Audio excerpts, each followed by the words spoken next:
Hello mga mareng! Ngayon darating yung anak ng amo ko galing China, pero nung dumating siya, wala ang mareng sa mansyon. Very good.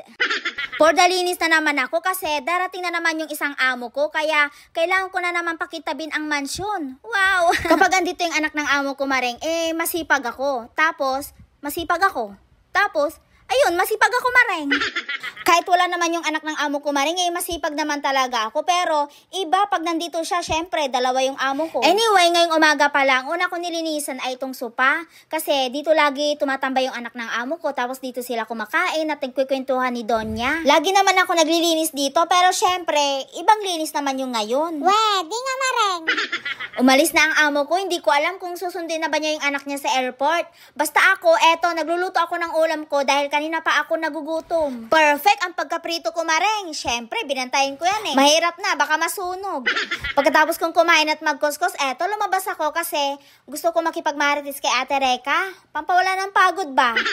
Tapos naman na ako sa trabaho ko, saka wala pa yung mga amo ko, kaya pwede pa akong lumabas. Kapag andito na kasing anak ng amo ko mareng, hindi na ako pwede magtagal dito sa labas. Kaya susulutin ko na ngayon. Habang nagmamarites nga kami, kakain ulit ako ng noodles. Kasi nga, nagpapataba na ako mareng. Yung mga nagsabing pumayat ako, huyo kayo sa akin kapag tumaba ako ha. Charot lang. Bumili na rin ako ng mga prutas ng amo ko. Nagpasama ako kay Ate Reka. At bago kami umuwi magchichismisan ulit kami. Kampante pa ako neto mareng na wala pa yung mga amo ko sa mansion. Kasi sa tuwing dumarating yung anak ng amo ko, gabi na. Gabi dumarating yun, mga alas 8 ng gabi o kaya alas 9.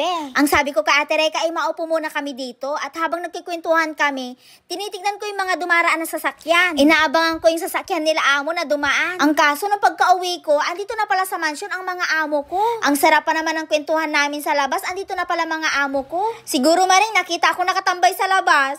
Wag naman sana. Pagkakita sa akin ng anak ng amo ko, nag-hi siya sa akin at ang sabi niya, ang cute ko daw sa damit ko mareng. Nakapangbahay pa lang ako neto mareng. Paano pa kaya pag nakita niya yung outfitan ko kapag day off ko?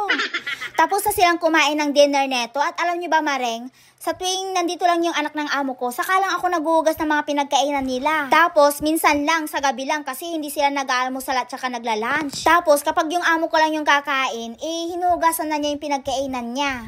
Anyway, dalawa silang kumain ngayon, pero tignan niyo naman yung hugasan kong pinagkainan nila. Isang platito lang, tapos isang pares ng chopstick. Paano ako mapapagod neto maring kung ganito lang kakunti yung hugasan kong pinagkainan nila? Buti na lang, nadagdagan ng isang kutsara.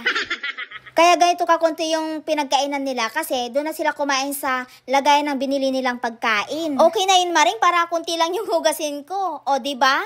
Hayahay, walang kahirap-hirap ang trabaho ng Disney Princess. Ay, meron pa pala itong 3 sapin nila sa lamesa. Basic lang to mareng. Siya, hanggang dito na lang mga mareng ha. Salamat sa panonood. Bye!